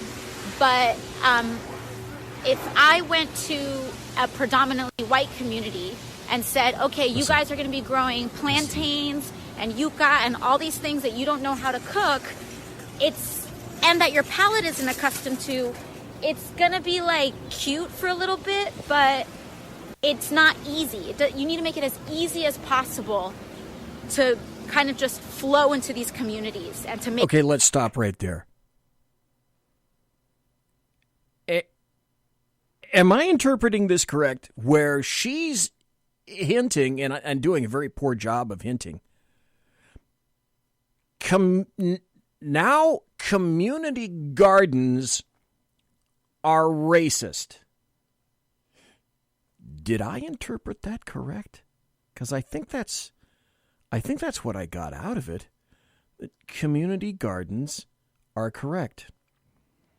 Let me stop here for just a second, because I want to throw the phone lines out, but I'm going to ask Dave Milner to call in, because he made me aware of a very important incident that occurred a couple of days ago. And I have the article out right now. And something occurred where it was portrayed in one... Yeah, Dave Milner in chat says that woman wouldn't survive a week doing farm work. Yeah, no kidding. Well, no leftist would either. Think about it. Teen about it. There's something that occurred in Oldham in England, in the UK, and it was portrayed one way by the media when in fact it was some other way entirely. It was essentially, as portrayed in the media, the UK media, as a riot, and that the people responsible for the rioting were balaclava-clad individuals on the right, causing crap. And again, Dave, this is a hint. Call in, 209-284-3210. And the phone lines are open. I'm going to be doing the rest of the show with a bunch of articles and whatnot. If you want to call in, the phone lines are open. But this is the article that Dave pointed me to. Islamic attack. What really happened yesterday in Oldham in the UK. And the article goes like this. 3 weeks in, and now this is about Tommy Robinson of the EDL. Now the EDL is dead. They've been pulled off all social media, Facebook, Twitter, Instagram, blah, blah, blah, et al. 3 weeks in, and Tommy Robinson's campaign took a sinister twist when he arrived in Limeside. There were concerns that there would be trouble when he landed in Oldham, but Tommy Robinson had specifically chosen to stay away from Muslim areas. Stay away from Muslim areas. Well, we don't have no-go zones, do we? Nah, there are no no-go zones. Okay. Dave, is this you, by the way? Yes, this is me, by the way. Okay. While we're by the way, let me go through the rest of this. Go ahead. Tommy Robinson had specifically chosen to stay away from Muslim areas and to give his speeches in predominantly white working class areas to specifically avoid potential flashpoints. In all the towns and cities he visited on his campaign trail so far, stop. Okay, this is where you come in. Mm-hmm. Dave, what is Tommy Robinson, formerly of EDL, campaigning for? Tommy Robinson is campaigning to be a minister of the European Parliament. By the way, they have their elections on Thursday, so it's coming down to the wire now. He is a part of the United Kingdom Independence Party, not the Brexit Party. He's part of UKIP. And the fact that Nigel Farage despises Tommy Robinson tells you a bit of what you need to know about Nigel Farage. But Mr. Robinson is running a family-friendly campaign to be a member of the European Parliament. He's basically wanting to go in there to represent the people of the United Kingdom who want to leave the European Union. And if that's not possible, he wants to be in there to make sure that there is as little new regulation as possible put on the UK. And there is a lot of enthusiasm for his campaign at this point. Okay, so when they're talking about Oldham, the article said that the The mainstream media, as we repeatedly see, have a problem telling the truth, especially if the truth harms their preferred narrative. The lack of reporting outside the alternative media on what really happened in Oldham is all the proof you need. The story says the police escorted the masked-up Muslim Defense League thugs to where Tommy had set up his makeshift stage and a massive screen to give his speeches. Oh, wait. Dave Milner, wasn't it true that the UK press was saying that these masked-up people were right-leaning EDL thugs there to give a whoop-ass to anybody that was opposing Tommy Robinson, right? Because that's what the media said, so they must be correct. Isn't that what happened? The impression they're giving is that Tommy Robinson and his campaign came to town, and that was what caused all the trouble. Fights immediately broke out. Fights, riots. There was this scuffle between a non-Muslim man and some of these poor young Muslim counter demonstrators. What it was that those poor young Muslim counter demonstrators, about 6 of them, were giving one non-Muslim man a beatdown. Now, this needs to be clarified. You can go to tr.news and find this video. It starts out with "Watch What Really Happened." Okay. As you said, the police escorted these balaclavaed people in. These were young Muslim men, and they were not from the town of Oldham. They were from the town of Halifax, which is a long way away from Oldham. There were about 300 to 400 of them. And again, it can't be emphasized too much that the police escorted them in. And they immediately began throwing rocks at Tommy Robinson's demonstrators, not his demonstrators, his supporters, because this was just a political rally. And there were children there, women and children. And this also needs to be said. When this began, and these ends of bricks and rocks about baseball size to softball size started being thrown, Tommy Robinson asked that the parents take the children that were there and put them in his own private vehicle that he had to go to these campaign events, and they were driven off to safety. All right. Now, at the same time that this was being done, these assaults were being done at these peaceful people at this political rally, the police did nothing. No mass arrests, nothing of that nature. There were assaults going on and all of that. The only time the police moved in on them at all was when the Muslims began assaulting the police. There are several videos online that show Tommy Robinson's supporters just trying to protect themselves, being backed off by the police away from the Muslims, and yet the Muslims were being allowed to throw rocks and bricks and things like that at these demonstrators. This, I have to say, BZ, was an act, in my opinion, of state-sponsored terrorism, because the police saw this. The police that escorted these individuals in saw that this was going on. They saw that this was happening, and they did nothing. There were no mass arrests or anything like that. And the press, now you spoke about the press. The press characterized this as a riot that happened only because Tommy Robinson and his campaign came to town, and as you pointed out so rightly, Mr. Robinson's campaign made sure to avoid the city center of Oldham. They made sure to avoid areas that were predominantly Muslim. They went to a neighborhood that was predominantly non-Muslim, just so that they could avoid trouble. This evidently was not good enough. Thank you for that, Dave. I greatly appreciate it. We're going to go to a break. When we come back, as I indicated, and thanks again, Dave. You're welcome.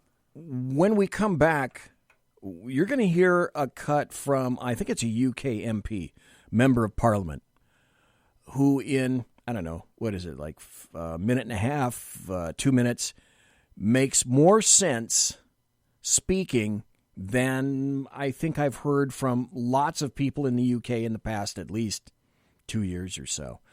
When we come back, the lines are open if you guys want to call. Hey, like I say, folks, come to the chat room. If you are on any of the conservative media pages that I've assaulted recently with my show promos and whatnot, or if you happen to be on Big Sarge Media right now, come on over to shrmedia.com, jump in our chat room, engage in chat, and if you guys have any questions, I'll even do this, which is really kind of weird. Okay, I admit, I'm a Game of Thrones devotee. If you want to chat about this too, what did you think of the conclusion of that? Oh boy, that opens up a can of worms right there. Last half hour. Conservative media done right. You're listening to the SHR Media Network. Hey, this is Michael Wright. And I'm Shannon Wright. Join us for The Right Way with Shannon and Mike, Monday through Thursday from 7 to 9 a.m. right here on SHR Media. Why are they joining us? For fun things like sports, politics. Oh, maybe some news and entertainment?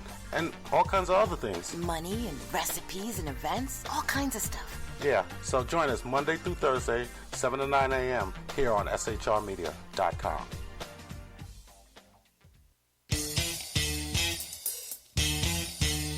From a public locker inside a dilapidated Long Island rail station comes a show designed to piss off liberals using truth, facts, and ridicule.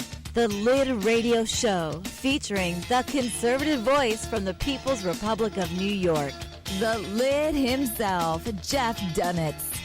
Tune in every Wednesday at 2 p.m. Eastern, 11 a.m. Pacific on the SHR Media Network. Go to shrmedia.com.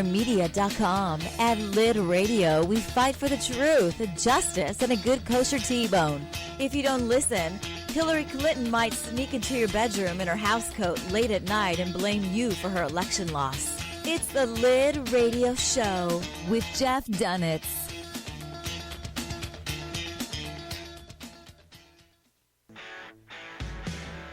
Hey girls, Carry Girl Gear is here. More and more women every day are concealed carrying, participating in competitive shooting, and getting firearms training. It's not a boys club anymore, and we don't have to shop in their stores anymore either. Finally, a cool and unique clothing line just for women. Dope tees and hats for the patriotic concealed carry and 2A girl. So what are you waiting for? Go check out carrygirlgear.com today. It's your business diva here, Melanie Collette. I am inviting you to a front row seat as I discuss some of the most intriguing details of wealth and finance with today's movers and shakers in the world of business. Listen in and discover financial truths on a global, domestic, and household scale. Uncover topics that will impact your wallet today and in the future. Money Talk with Melanie airs Monday through Friday, 5 p.m. East, 2 p.m. West, right here on SHR Media and High Plains Pundit Talk Radio. You can't afford to miss it.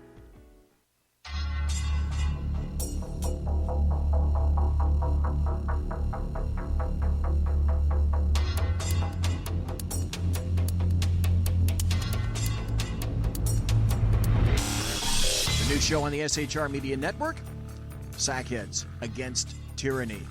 On shrmedia.com. Go there quick like a bunny, 11 p.m. Eastern, 8 p.m. Pacific, every Wednesday. Live and direct on the SHR Media Network. shrmedia.com. Be there.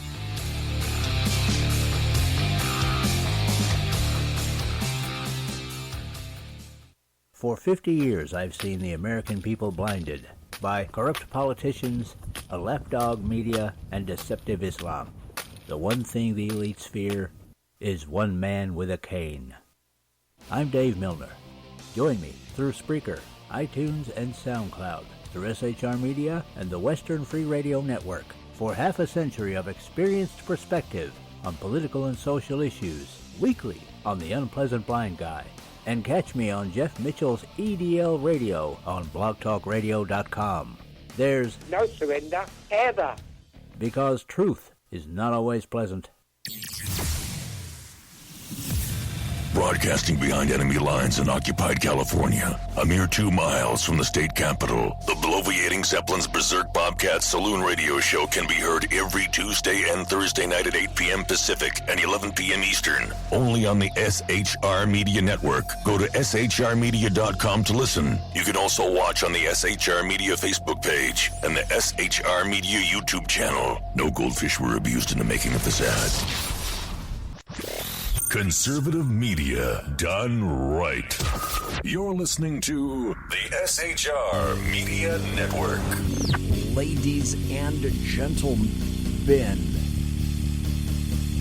boys and girls, children of all ages. It's the final 25 minutes of the SHR presentation.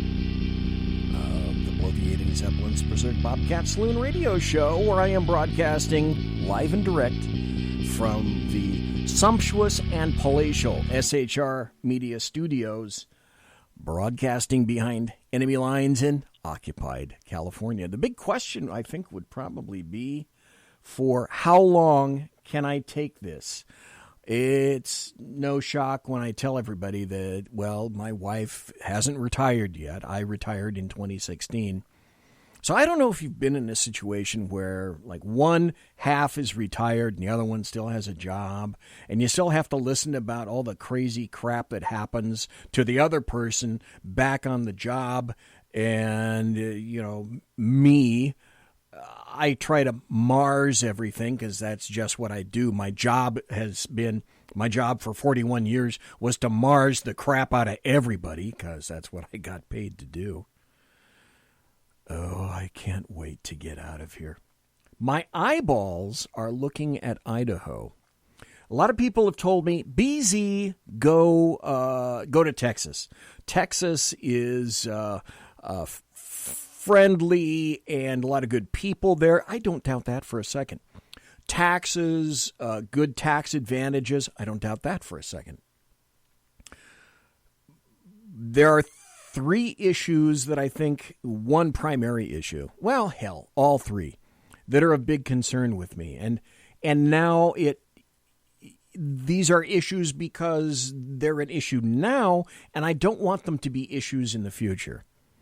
And essentially, they have to do with, I guess, physical plant, so to speak, and environment. Oh, my God, I said the E word. Well, the first thing that California doesn't have is water.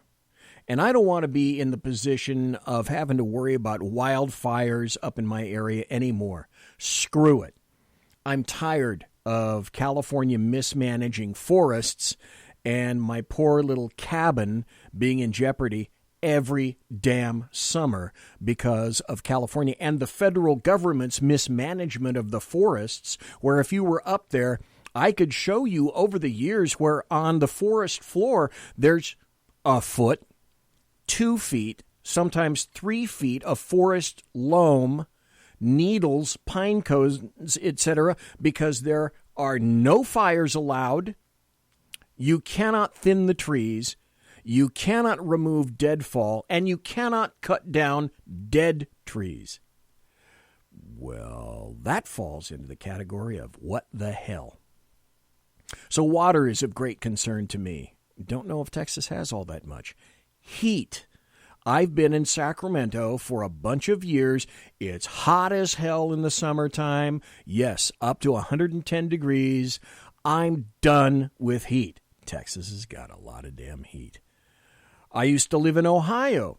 Ohio, not 110 degrees, but it's humid as hell. No, I'm not going to any place that has humidity.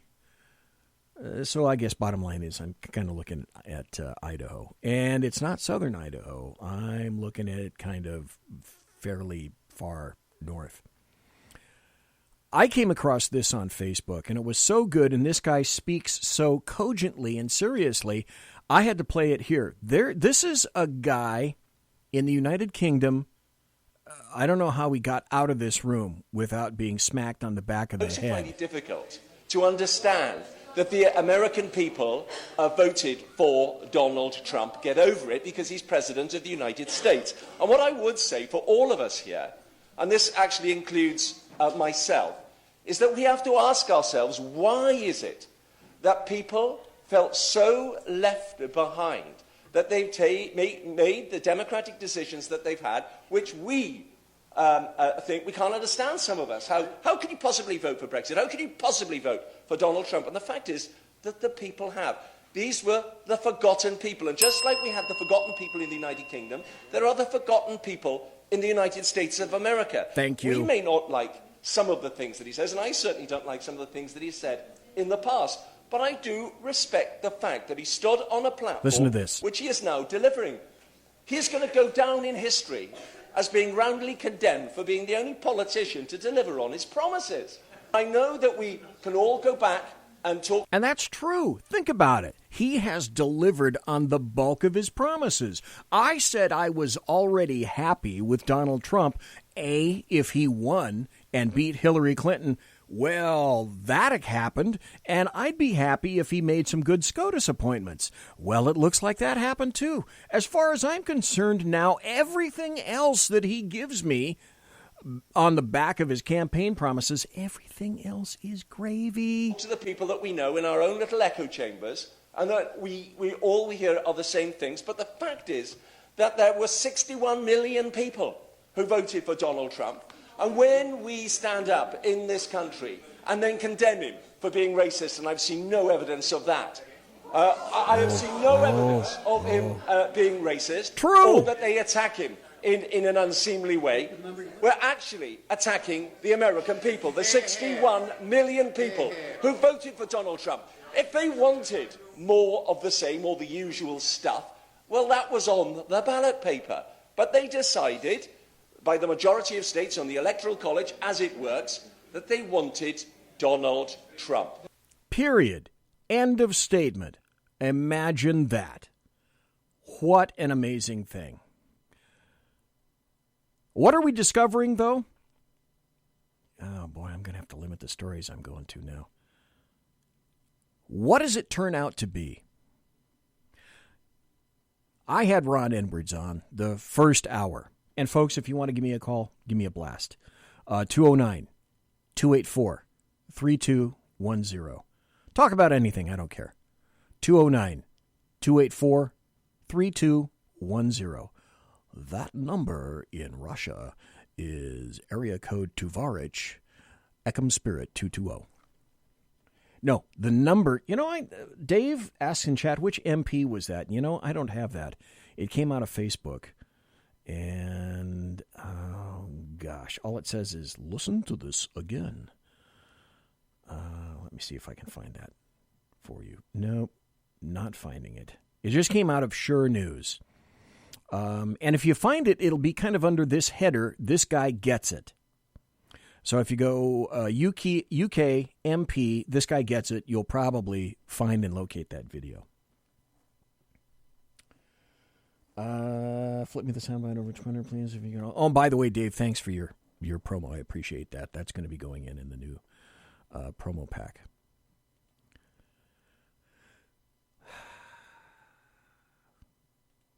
There's so many places to go. Where do I want to start? Oh. This one. Okay. You know what?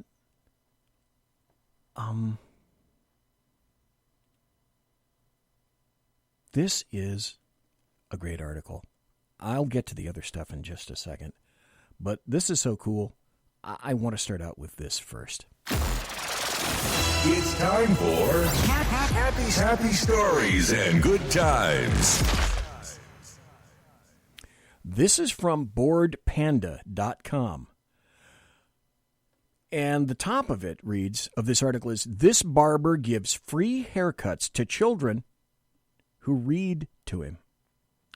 It's almost time to go back to school for many young students, especially those who find reading difficult. It can be very stressful. That's why, as part of the back-to-school bash in Comiskey Park in Dubuque, Iowa, local barber Courtney Holmes decided to do something special. The father of two decided to give free haircuts to kids who would read to him. What a great idea that is. The kids would come in, and I'd say, go to the table, get a book you might like, And if you can't read it, I'll help you understand, and maybe we can read it together, Holmes said. To be honest, I was amazed. The line started with 4 kids, and the next thing I knew, it was like 20 kids, all waiting for a haircut and eager to read.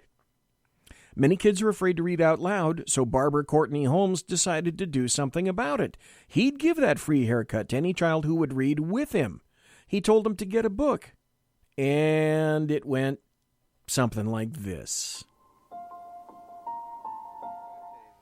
Well, the point of today is basically to connect people to people and people to resources. So what you see out here, if you look in the back, is just a whole bunch of kids and families just coming out and trying to connect with one another, and also to connect with a whole bunch of resources that are available for them. And this is the same guy that wants kids to read to him. That's a great idea. What a fabulous idea that is. Now we're going to go back to regular news. I just wanted to make sure that I inserted that. It's been indicated that there are going to be some very interesting things occurring either this week or next. The information indicates that Trump is, in fact, going to declassify a number of documents. But information indicates that there are a lot of leftists that are finding various, at this point, smaller. The knives are not long enough to kill them, but certain leftists are finding that they're being stabbed in the back by other certain leftists. And the knives aren't deadly enough to kill them yet, but apparently the thought is there. And what we're discovering is that, this is from the NewYorkPost.com, from Rich Lowry. Turns out Obama was the real Russian stooge. The circumstantial evidence, he writes, is mounting that the Kremlin succeeded in infiltrating the U.S. government at the highest levels. How else do you explain a newly elected president looking the other way after an act of Russian aggression, agreeing to a farcically one-sided nuclear deal, mercilessly mocking the idea that Russia represents our foremost geopolitical foe, accommodating the illicit nuclear ambitions of a Russian ally, welcoming a Russian foothold into the Middle East, refusing to provide arms to a sovereign country invaded by Russia, diminishing our defenses, and pursuing a Moscow-friendly policy of hostility to fossil fuels? Well, yeah. All of these items, of course, refer to things said or done by Barack Hussein Obama. To take them in order, he reset with Russia shortly after its clash with Georgia in 2008. He concluded the New START agreement with Moscow that reduced our nuclear forces, but not theirs. When candidate Mitt Romney warned about Russia in the 2012 campaign, Obama rejected him as a Cold War relic. The president then went on to forge an agreement with Russia's ally, Iran, to allow it to preserve its nuclear program. During the Red Line fiasco, Obama eagerly grasped a lifeline from Russia at the price of accepting its intervention in Syria. He never budged on giving Ukraine lethal weapons to defend itself from Russian attack. Finally, Obama cut U.S. defense spending and cracked down on fossil fuels, a policy that Russia welcomes. This is great, Tuvarich, since its economy is dependent on high oil prices. Put all of this together, and it's impossible to conclude anything other than Obama was a Russian stooge. He is Putin's poodle, and not out of any nefarious doings, but out of his own naivete and weakness. More things are coming. More things are developing. A couple of programming notes. I wrote in chat, but I'm going to continue here. Tomorrow night, my understanding is that there's going to be a Sackheads Against Tyranny show. I'm going to be here. I'm going to come to the studio and just wait and see who the hell shows up. Now, I know Clint is not going to be here. He's in D.C. Clint said he swore on a stack of Korans that he was going to call from D.C. to be on the show. And I have it on good information that Sackhead Sean said that he's going to be in the studio tomorrow. And so we may have the band back together again tomorrow night, where we've got all three Sackhead Sean, Sackhead's Clint over the teleolophone, and BZ running Jan Board, Mark 1, Model 1, right over there to the left. So you may have one of the last actual Sackheads shows tomorrow night. The other thing I want to tell you about Thursday, and I just arranged it today, I may as well tell you. What the hell? I've got nothing to lose. I'm going to have Shannon Wright on Thursday night. She has agreed to be on. Now, this is Shannon Wright of SHR's very own early morning show, the Shannon and Mike Show, The Right Way with Shannon and Mike. And they're a great morning show. Pour yourself a cup of coffee, get yourself going, and they'll give you all sorts of stuff. They'll give you some news, some culture stuff, just you name it. They cover the waterfront, so to speak. But I'm not going to be talking about the waterfront, and I'm not going to be talking to Mike. I'm going to be talking to Shannon Wright on Thursday, first thing out of the box. Now, if she wants to give me an hour, that's fine. If she wants to give me a half hour, 15 minutes, 5 minutes, that's fine. But the reason I wanted, when I found this out, I want to have her on the show Thursday because Shannon Wright, and I'm not speaking out of turn now, I discovered, because I asked her if I could say this. Shannon Wright is going to be running for mayor of Baltimore. So I invited Shannon Wright to be on the show, and if she makes mayor, well, unfortunately, it appears we're not going to have The Right Way early in the morning with Shannon and Mike. It may be The Right Way with Mike, because Shannon might be a little busy with managing the city of Baltimore. But if that's not one of the coolest things that you've heard in quite some time, that Shannon Wright from our very own SHR Media is running for the mayor of Baltimore, well, wait. Tune in Thursday night, 8 p.m. Pacific, 11 p.m. Eastern. I'm not going to pre-record this. She's going to be here live. If you have any questions, hey, let us know. Be in the chat room. This is going to be great. I told her I can't believe how excited I am for her. This could potentially be very great. And I'm going to have a ton of questions for her. I'm going to ask her platform, why, all the questions that you would customarily ask somebody who's running for a political office. Why you? Why now? What do you think you can do for the city of Baltimore? And are you going to run it? Pretty much. Like every other leftist that's come before you, the answer to that, I'm pretty sure, is going to be not just no, but heck no, not going to happen. So you want to find out what the potential new mayor of Baltimore, what she's like, what she thinks, what she'd like to see for the city of Baltimore. You got to be right here. No other place. Thursday night, this Thursday, BZ's Berserk Bobcat Saloon, 11 p.m. Eastern, 8 p.m. Pacific. We're going to talk to Shannon Wright, who has put her hat into the mix for the race for the mayor of Baltimore. I could potentially be talking like the first person that's really done an in-depth interview of the potential new mayor of Baltimore. I wish her the best. God bless you, Shannon. That could be so incredible. But do you not think, however, that that's endemic of a change in the air? Do you not? And that's what I wanted to ask Ron Edwards about. It looks like I'm not going to get to the rest of my stories, because now I'm just going to get pedantic and stand on my platform, because it's my damn show. Do you not think that something fairly tumultuous is going to occur in 2019? And like I say, you can still call if you want. 209-284-3210. Anybody. Bueller.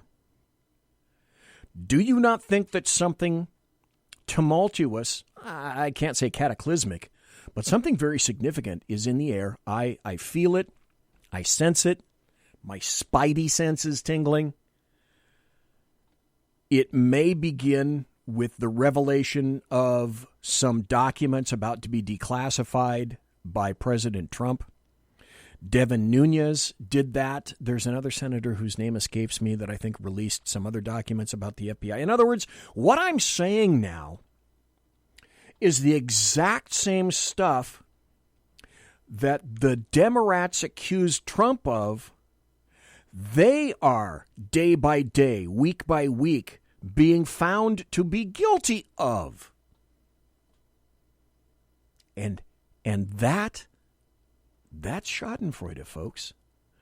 We already had, God, now I can't even think of her name, Loretta Lynch.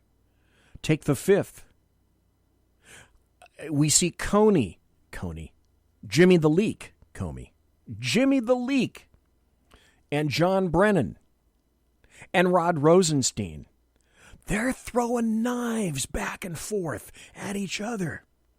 Because like I said last week on my SHR Media Network special report, Footsteps, I said, these suckers, they hear the footsteps, and they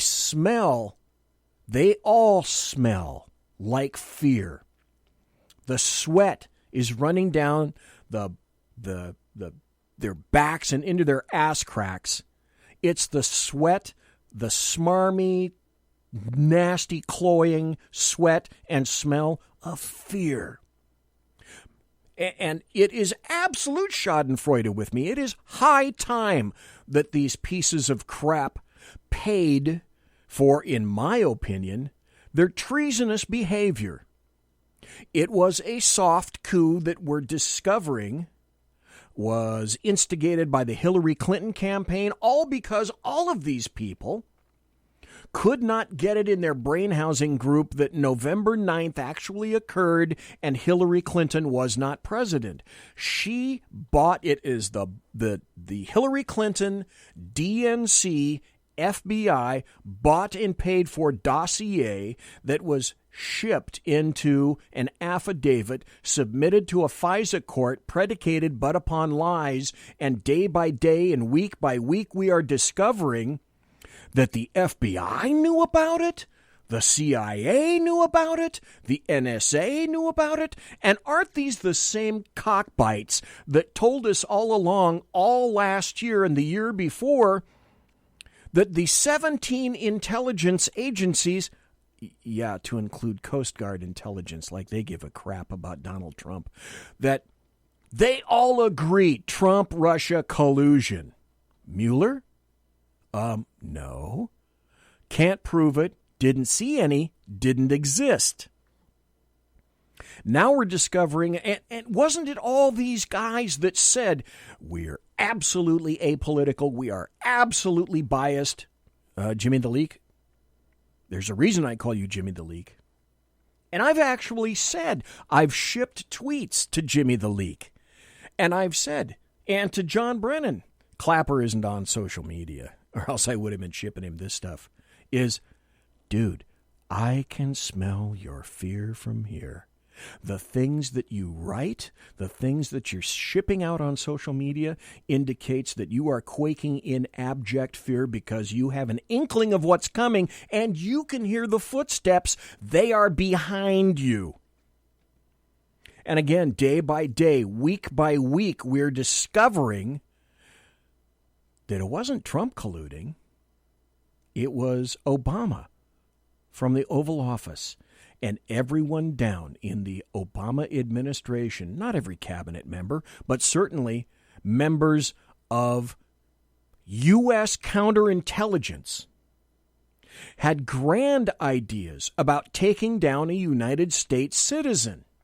It was a soft coup. It was nothing more than that against an American citizen, a presidential nominee, a president-elect, and a sitting president of the United States of America. This, just like Ron Edwards said, this makes Watergate look like cat piss.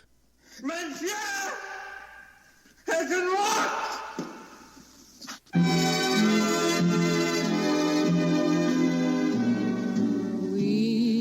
Ladies and gentlemen, boys and girls, children of all ages, thanks for listening to the Bloviating Zeppelin's Berserk Bobcat Saloon live and direct on the SHR Media Network. If you want to contact me, you can find me on Twitter at BZEP, at BZEP, on my blog at bloviatingzeppelin.net. Thanks to Big Sarge Media for simulcasting my show.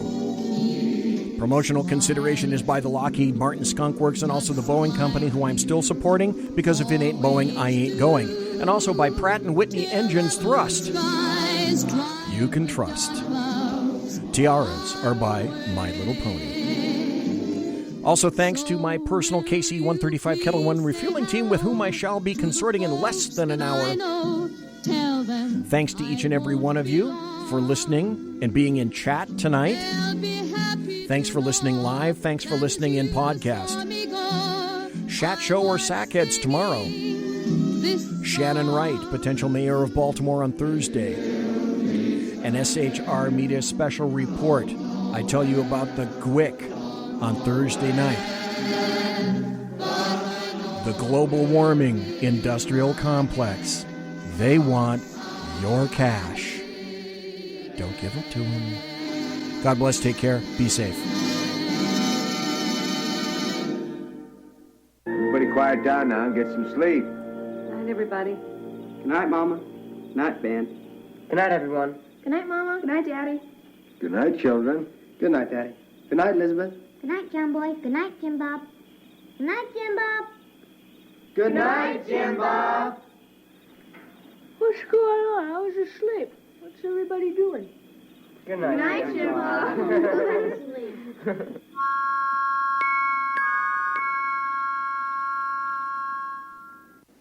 Good night, and good luck.